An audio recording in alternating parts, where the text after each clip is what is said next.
Hello, everyone. Hope you're doing well. We're back. It's Q&A time. Having a look at BVD's Q&A. We are 17 minutes in, and we have a little bit left to go. It's been a lot of good questions. There's been a lot of questions that have been answered before, but I'm actually super glad that BVD has taken his time to actually answer these things. It's really nice when they, put forward their thoughts on stuff and we can discuss them, have conversations, and have a bit of fun. So, as always, if you enjoy the content, make sure to subscribe and also like the video. Let's get into this final stretch. Players leaving after one death in high-tier mixed battles makes this part of the game regularly unenjoyable. Do you have any potential solutions in mind? Yes, we completely agree that when a large portion of one team leaves after their first deaths, it obviously makes the battle less enjoyable and less fair for everyone else, both your allies and your opponents. But we also understand that players who leave can have legitimate reasons to do that in real life. That's why we're not really eager to introduce some sort of penalty that would force players to stay. Instead, we want to support those who do want to stay, to keep playing but currently can't respawn. Can you imagine if they just added a button and it was like return to hangar and it was just BVD's face pops up and he just goes, no. That'd be fun. Example, because they simply don't have more vehicles. But also like positive stuff is always going to resonate better than negative stuff. So I think what they're doing is really good. Available. Maybe they're on a new premium or squadron vehicle, just unlocked a new tier, have only one vehicle for it, and that's it. To help such players, and as a way to solve this problem, at least partially, we've already implemented a system where every premium vehicle comes with a bundle of backups by default. You could also at the same time incentivize people to bring full lineups. We also announced our plans to implement free daily backups in the latest community update.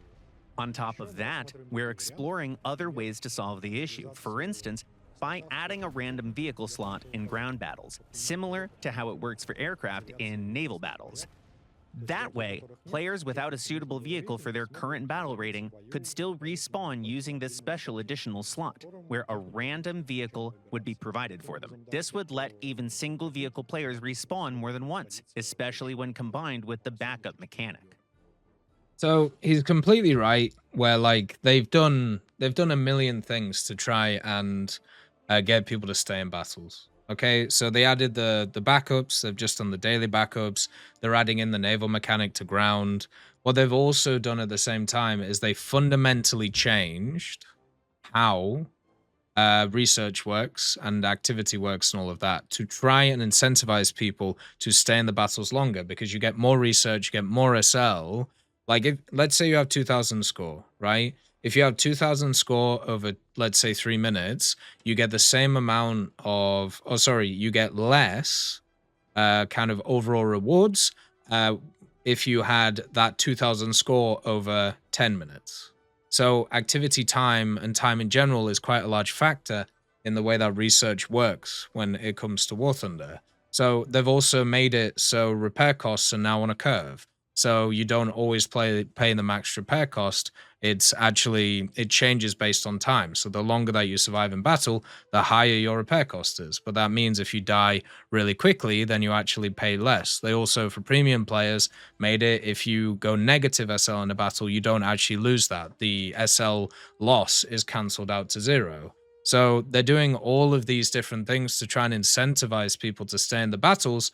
But you're still going to have people who are going to leave because there are certain maps that they don't like playing, or they don't care about any of those systems and they just want to play the specific vehicle that they're playing. So it'll be interesting to see once they add in all of these positive incentives, which already they've added so many of them, like they've added a ridiculous amount. Is it actually going to stop it?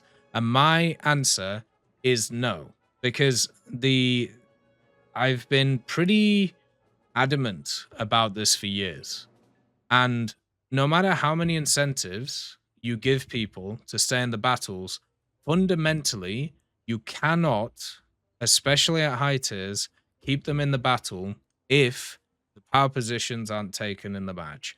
If you look at the battle and you see, oh well, it looks like that flank has fallen, or you sell these high tier premiums and people don't know what they're doing. They go into areas, they die quickly, and then they move on to the next one. You cannot change the mentality that's around that. And after all these changes, which go completely against that mentality to try and fix it, you still have battles that end within 2 minutes. Still happens to this day. And yeah, sometimes people just get blown out. You know, you spawn 2 or 3 times and you just die. Sometimes, you know, you die after like 10 minutes and you're like, is there a point in respawning here? No, because most of my team's dead. Or, oh, the enemy's got the power positions. But that isn't changed with this. So it's unfortunately a human element that can't be touched. And it sucks, but it's just how it goes. Vehicle players respawn more than once, especially when combined with the backup mechanic.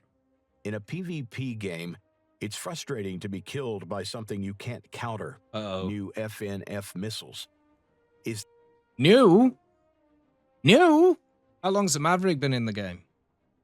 How long's the KH-38MT been in the game?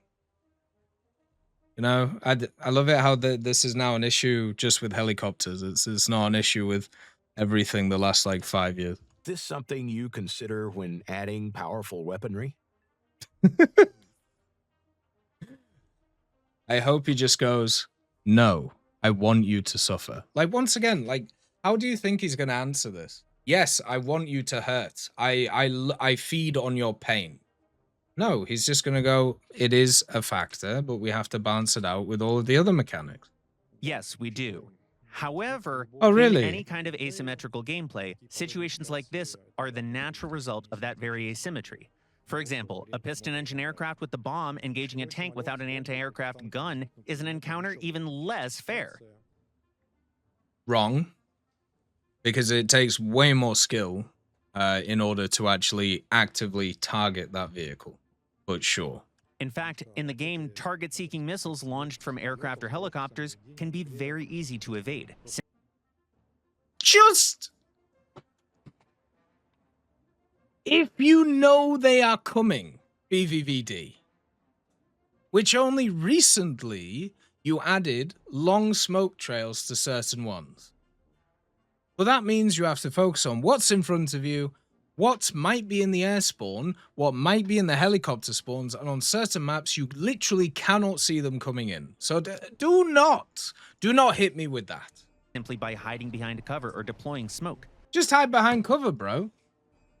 You know that guided bomb that's coming down from 4,000 meters on your head from a thermal pod from an AMX Ghibli? Just hide behind a building, bro. You don't have to push forward or you don't have to do anything. You know, you don't actually have to play the game. Just hide. Just hide. Or the match because you don't know they're coming in. Because you have to see a little speck. Even me, like I have a 1440p monitor. I have a large monitor, right? I can see specks from miles away. I can't always see these vehicles. Like let's not do this. Let's just not do this, okay? This does not have to be done. Those same missiles can also be intercepted and destroyed by friendly SBAA or... If they spawn it, you're completely right, BVVD. If they spawn it. Guided bombs cart, though. SAM units. Compare that to a simple, unguided bomb dropped from low altitude directly onto a tank. Yeah, SBAAs don't actually exist in mid-tier. There's no gun AAs or anything like that, and yeah, it just turns out they don't exist. I do also agree with him, by the way. There is a CAS problem in the mid-tiers of the game, especially with American vehicles and also Russian vehicles recently, with stuff like the Yak-9K and the Yak-9 UT. But let's not do that thing where you go, this isn't an issue because this is an issue, right? I don't like the idea of deciding that you have two problems and we're going to focus on this other problem because I don't want you to think about this one. It's standard crappy psychology, and it's a way of moving you to think about something else. They are both problems. Something that constantly happens at mid-ranks. It's often much harder to avoid. That's... I mean, once again, it can be, but it isn't. Right. BVD, you're literally just saying, like, this one's a bigger problem. So I'm looking for the solution here. From the game director, I'm not looking for you to say that, you know, this isn't as big of an issue as this one. why the more diverse the lineup in a battle, the greater the variety of vehicles and differences between your vehicle and the ones you run into, the more interesting and varied the encounters themselves can be.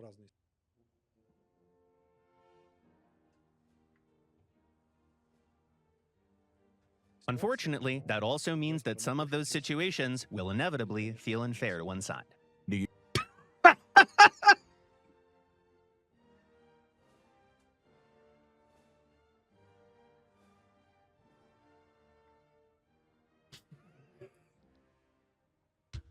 I do love it how he just threw that in at the end. Just, you know. Unfortunately, it sucks. Well, thanks, boss. It turns out you guys are actually in control of if it sucks or not. So, you know, you ever thought about making it less sucky? I don't know.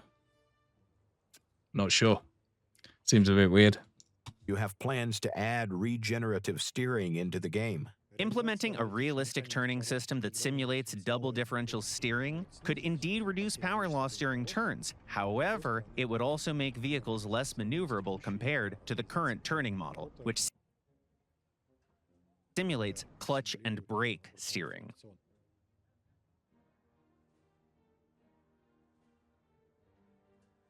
Excuse me? You're the realism guy. Why do you care about that?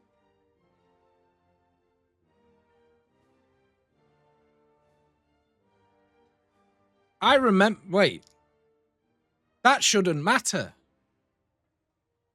Should it? What should matter is the realism part, right? Because there's a lot of vehicles in the game with regenerative steering. So why are we doing a gameplay thing here? Why does that matter? With such a change, it would no longer be possible to make sharp, high-speed turns by pivoting around a braked track. That's why Okay. That's fine. we're considering whether introducing more realistic turning mechanics would actually be beneficial, like the twin transmission or double differential steering system. In certain situations, these changes would significantly affect vehicle handling in a bad way.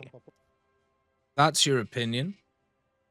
And since you've done many changes over the years that have affected many different vehicles in negative ways based on realistic things, including wheeled vehicles, they completely changed them a few times, making them nearly impossible to use without modifications in certain conditions, such as snow. Then also in naval, with stuff like the Spaviero, for example, where the hydrofoil, once you got it up out of the water, you just weren't able to turn. That happened for maybe a year and a half. So the idea that you are not implementing stuff because you personally believe that it's going to be a negative, even though in the past you have done these things, which have also been negative, doesn't really add up.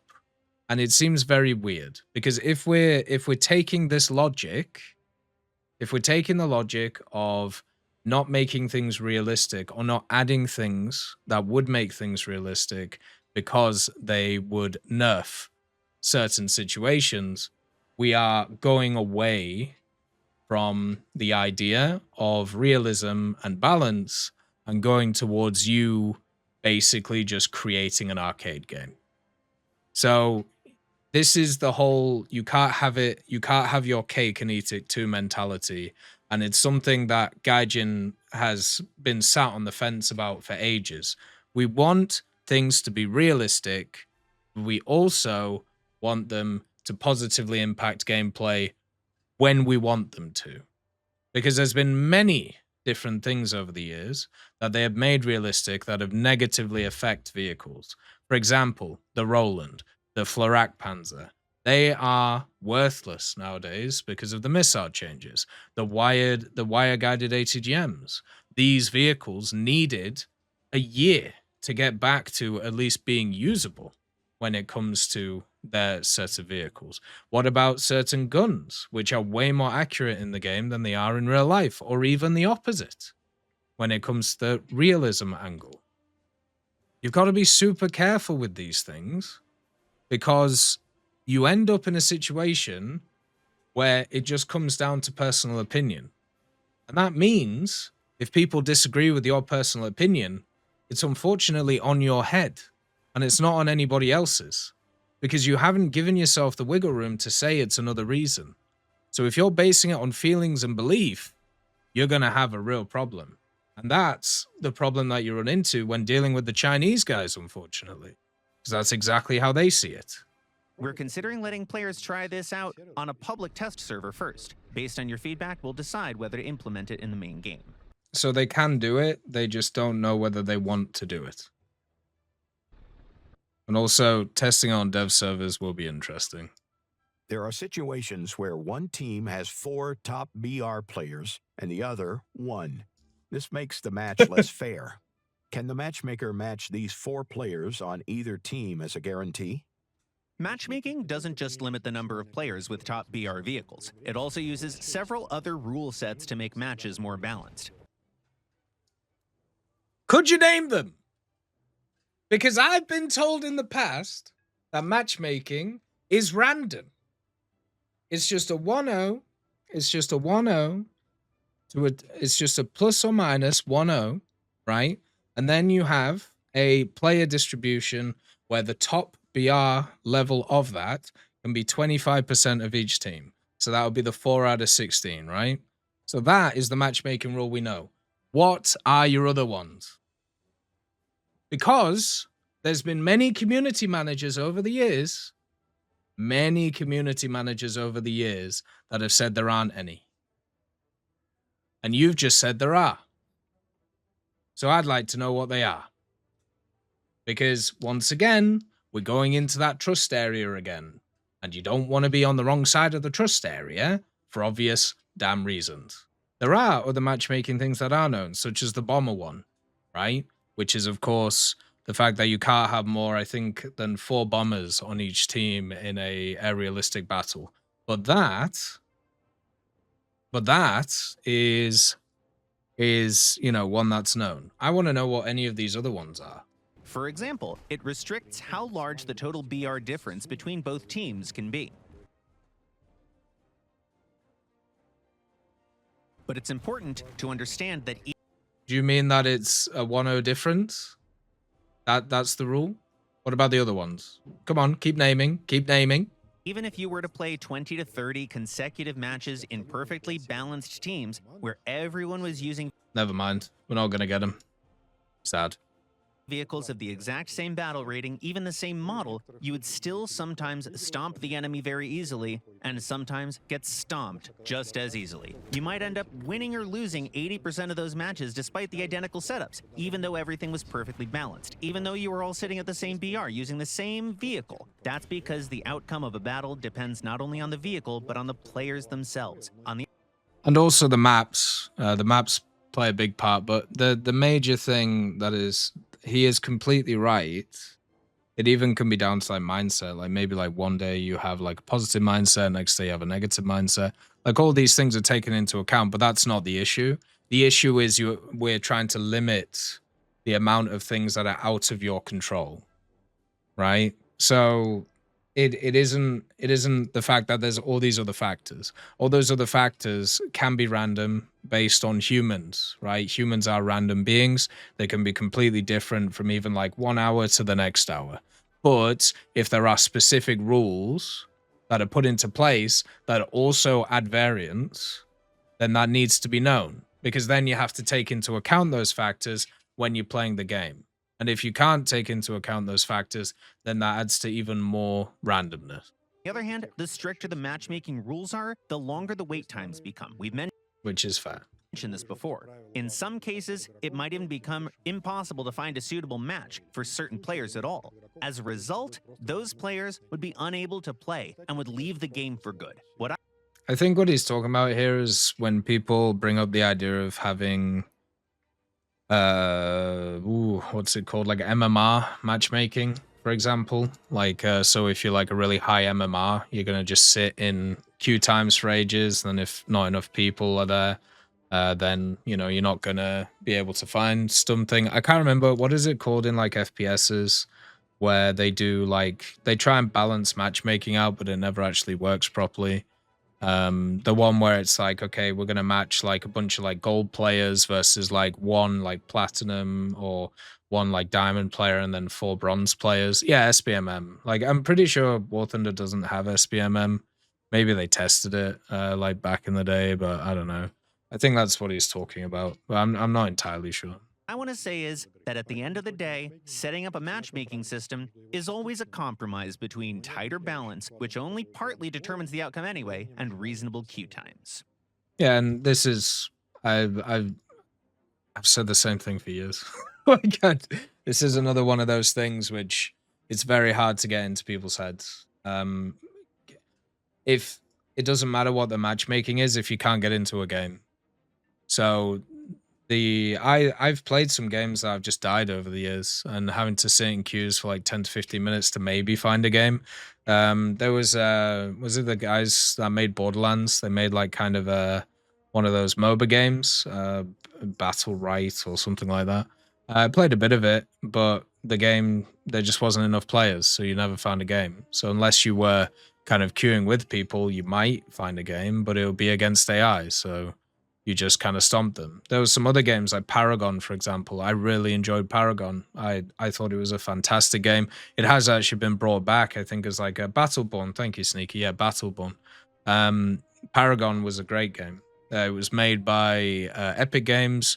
It was the first kind of MOBA apart from Dota, which I really, really enjoyed. I thought they made it fantastically. And unfortunately, it got shut down because they just didn't have enough players. And they brought it back like as like a mobile thing, but it's nothing compared to what it was. And that was another game where you just sit in queues for ages and you wouldn't find matches. And I stopped playing it because the matches were like 15 to 20 minutes, which was, you know, a good amount, and the gameplay was really fun. But if I'm sat in queues the same length of time that I'm also playing in matches, that means I'm wasting half of my time at my PC. And that is something which we see across the board. Like League of Legends with like streamers, right? Or like high-end players, a lot of them smurf because of the fact, first of all, yes, they do just want to beat up on people. But second of all, you just sat in queue times for hours. I still remember watching Arteezy. Arteezy was a very high-end Dota 2 player. Incredibly good carry, very interesting personality, just a really interesting individual when it comes to world history, just the way that he was. But he would sit in queues because his MMR was so high in Dota for like an hour, and he just couldn't do anything. Like, what do you do? I suppose you could play Minesweeper, but most people are not going to do that. They have a limited amount of time. They don't want to sit in queues. So there's compromise always has to be made. And it sucks, but at the end of the day, there is no other way to do it. And therefore, you know, perfect matchmaking is not going to work. Battle rating changes often cause vehicles that are played by less players to have artificially higher stats. Do you keep this in mind when making BR changes? Do you look at the whole statistics of vehicles? Do you use your brain? Or do you just not use your brain? Is it AI? If changes to battle ratings were made purely based on server statistics without any human involvement, that would of course be very convenient. But it's not true. We wouldn't have to spend hundreds of man-hours preparing each update to battle ratings, and we usually do that around 5 times a year. Right now, when adjusting BRs, our game designers start with the statistical data for each vehicle, but they also take into account their own understanding of its strengths and weaknesses.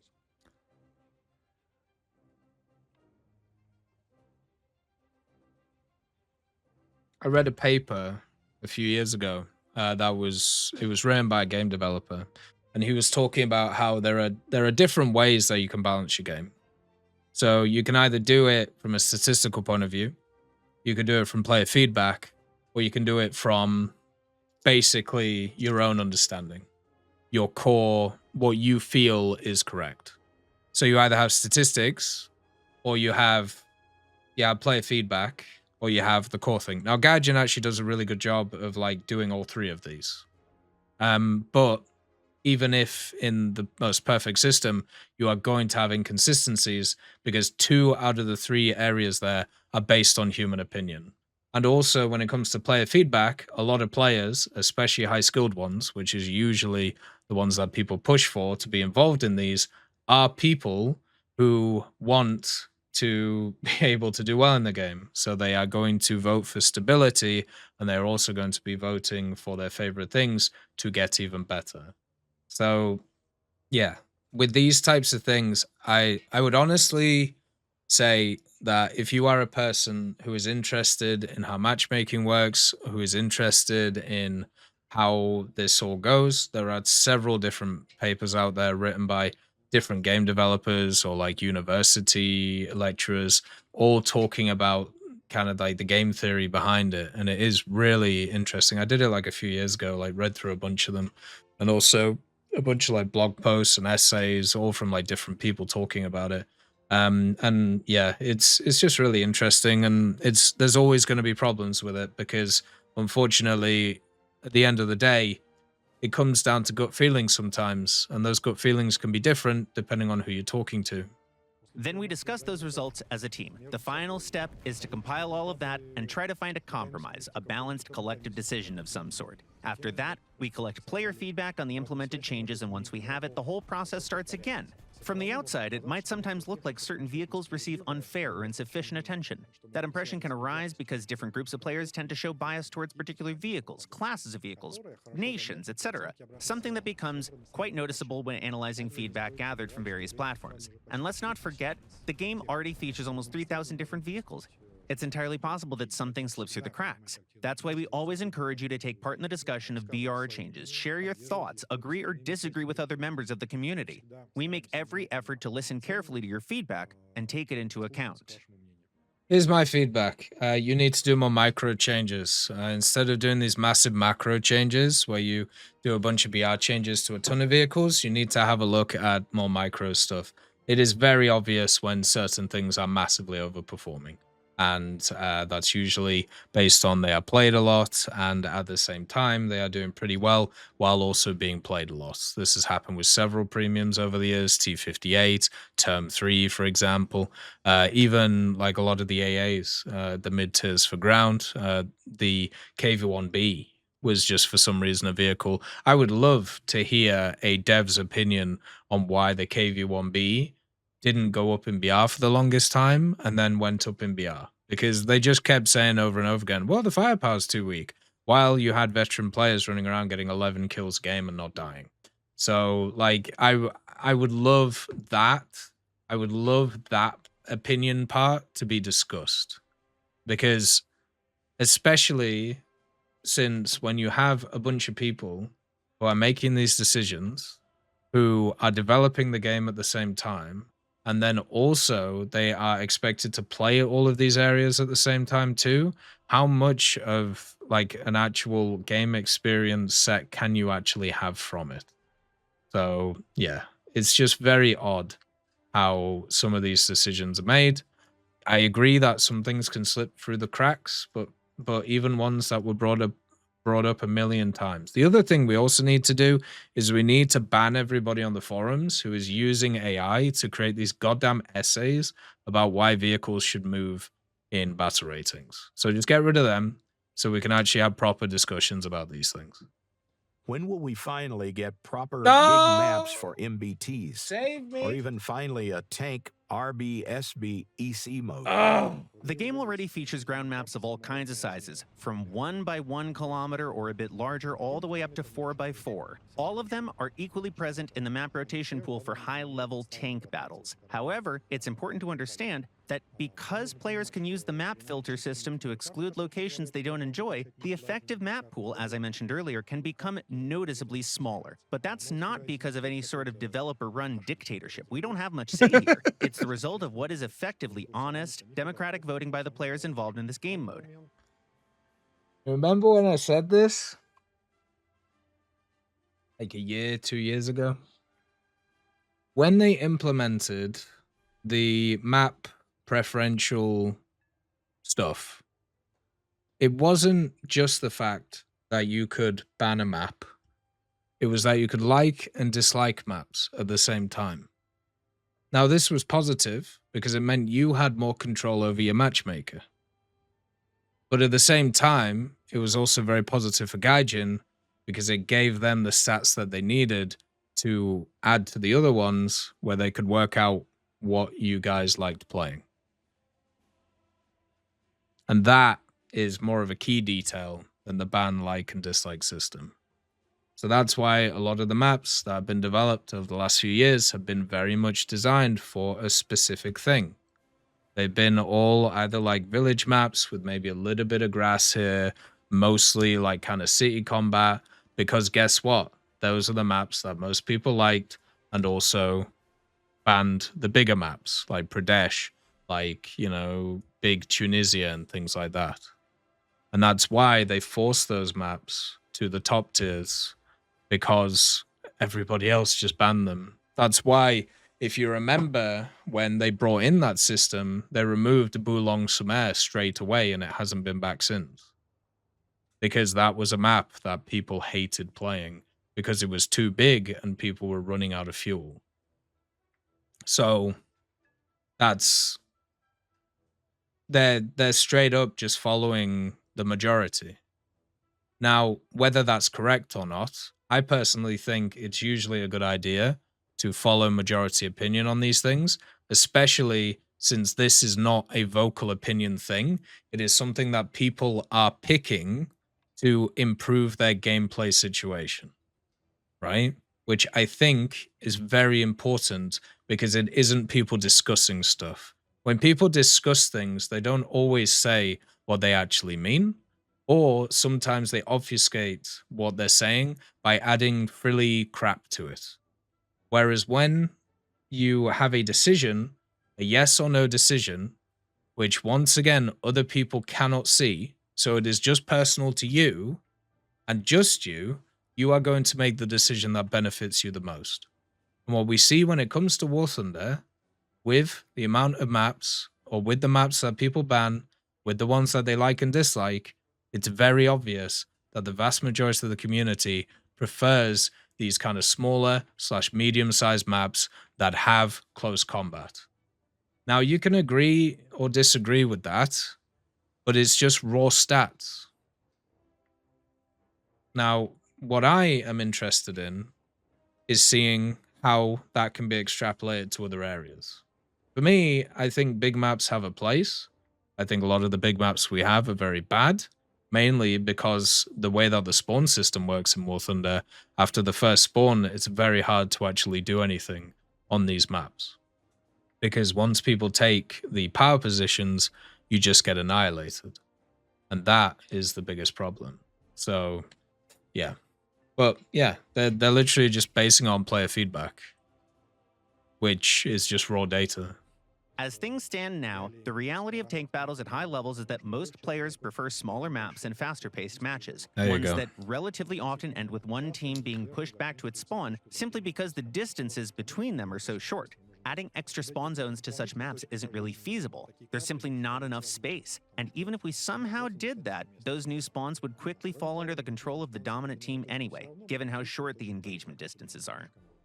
Will Oh, whatever. the basement guy ever be released?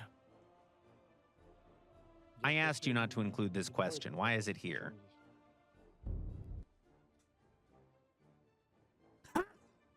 Oh, good. Great joke. Love it. Unfortunately, I'm not 14. You know. So I think this Q&A has been very good. To be quite honest, I'm glad that they've done this. It's one of those things which I wish they did more often, but the problem is a lot of these questions are like the same that they've talked about before. You know what I mean? The matchmaking stuff, the large map stuff, the weapon stuff, all of these things are answered continuously over and over and over again. And I don't know. I feel like it's just not getting through. Or maybe you just have like new people turn up like over and over again who haven't heard the answers. But I think it was a solid one. I'm really interested to see what happens with this new air game mode they're working on. Really interested to see what they do with the World War mode stuff. Really interesting to see how they actually do work on the submarine stuff. And to be honest, it's just cool that they do this. So just want to thank all the guys that are behind this.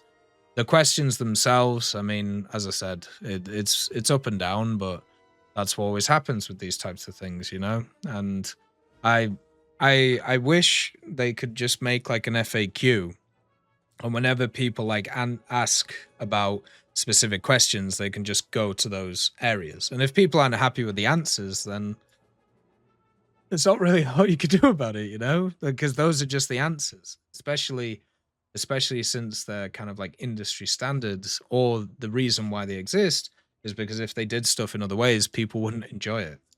But yeah, just want to say thanks for BVD for taking his time, giving us some wonderful, wonderful paused faces. Very photogenic as our boy. And I look forward to the next update. As always, let me know what you think. Have a wonderful day. Peace be with you. I'll see you next time. I'd just like to thank GMG Smiley, CD Beans, Chieftain Mike, EMN3 Galaxy, Tulio Pontecorvo, Brendan Quinn, Carrion Crow, Gus Irenicus, Pyman, Wartinder, Teddy, Daniel Stanton, Martinez, B. Young, Ozzy Panzer, Alan Hacker, Liam Shear, Opium Prime, Lafouche, Sem, Aslan, Uncle Bean, and Derek R. for supporting the channel.